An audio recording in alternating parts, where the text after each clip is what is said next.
Hey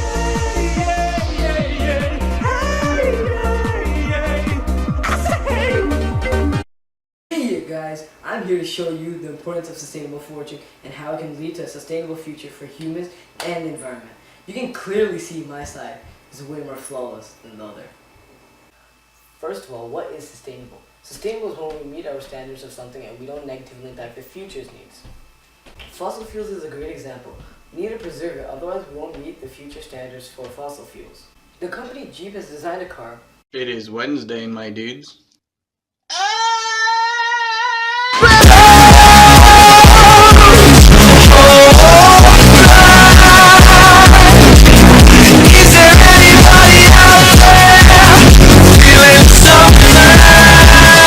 That stops the engine when the car is not moving, but is turned on. This preserves fossil fuels and uses them in a sustainable way. Now you're probably wondering what foraging is. That's just when you handpick plants. Wow! Now sustainable foraging is when we take the amount of plants we need and not too many, because then that can cause a decrease in plants, loss of habitat, and more. A case of sustainable foraging is happening in Algeria. The people in Algeria are foraging sustainably, which lets them make a living off farms. It helps them make money like Mr. Krabs. That's right, folks. Longtime owner Mr. Krabs is opening a new restaurant called the Krusty Krab 2. First of all, congratulations, Mr. Krabs. Hello, I like money. What inspired you to build a second Krusty Krab right next door to the original? Money? Sustainable foraging has created a more sustainable future. By making forests private or adding rules to help plants regrow and to keep the physical environment healthy, by thinking of the environment first, to let us have a livable community, by taking the right amount of, let us have a stable population, and by not always foraging from one spot so we can manage our resources wisely. As a kid, I'd always take mushrooms from parks and give them to my dad to make mushroom soup. Even though he threw them in the trash, we still had mushroom soup those days. Hey Dad, I collected mushrooms, so can we have mushroom soup? My son is so stupid. I'm not gonna make mushroom soup with those dirty shrooms. I missed. In London, many people did this and dropped the fungal population, which caused forest issues. This all happened because famous chefs started foraging to get fresh food. If people were sustainably foraging, then this would not have happened. Fungal plants help the soil have good quality and be moisturized. So there was a decrease in all the plants because of the quality and moisture of the soil. There was no fungal to help the soil have good quality and good moisture rates. Some parks became private and the others set rules on foraging.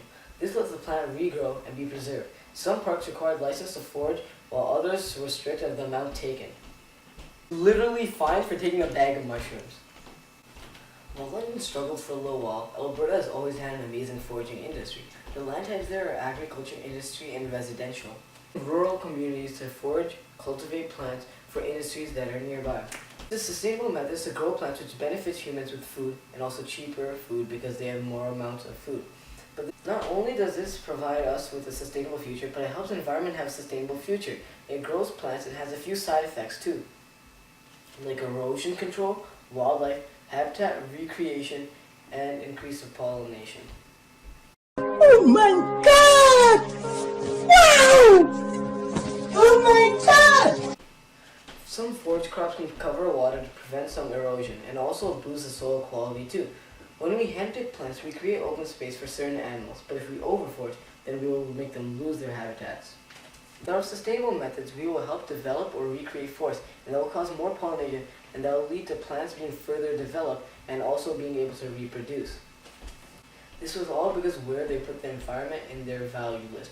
Yeah, it's probably really up there. Pew. Some plants can actually be the reason why plants are dying instead of helping them, like fungi did. In Valley, Western Himalaya of Pakistan, the residents are suffering because of the lack of food. The poisonous plants are killing other plants. Many residents are starving and die because of that. If we were to forage these poisonous plants in a sustainable manner, food provided to the residents, and the poor village can develop further. This will lead to a sustainable future for the people because they have food to meet their standards and also their future standards. This would also help control the amount of poisonous plants, which can lead to a more sustainable environment. The residents can also benefit from these poisonous plants. These plants can be sold to gain money for the village and also can be used for medicinal herbs. If the poisonous plants are in small quantities, then they might be able to be used as spices. Yeah, spices. Did you know nutmeg's poisonous if they're in large quantities? But if they're in small quantities, then they're not poisonous and they make your food taste good. Food. Nice.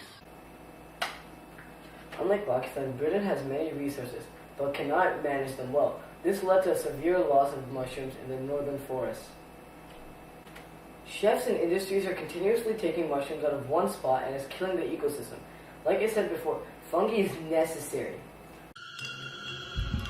I don't need it. I don't need it. I definitely don't need it. I don't need it. I don't need it. I don't need it. I don't need it. I need it! The quality of life will not be good without it. There will be no food for everyone, and that will slowly kill the forest. We will lose all our resources like wood, food, clothing, and much more. We could even lose oxygen, because without plants, oxygen can't be produced. We can also lack carbon dioxide, because animals produce carbon dioxide, and if it's just us producing carbon dioxide, that will not be enough to help the world. If we were to actually be sustainable and use our resources properly, then this wouldn't have ever happened. But now, if we use our resources wisely and not overforage, then this wouldn't have happened. If we were being sustainable, then we would have had this forest and it would have been healthier than ever. Able to meet the standards that we need today and also the future standards. It would be healthy and would last for many years to come. People of Britain are now making the forest private and making new foraging rules to prevent this and fix it just like Bob can. Bob the Builder, can we fix it? Bob the Builder, yes we can!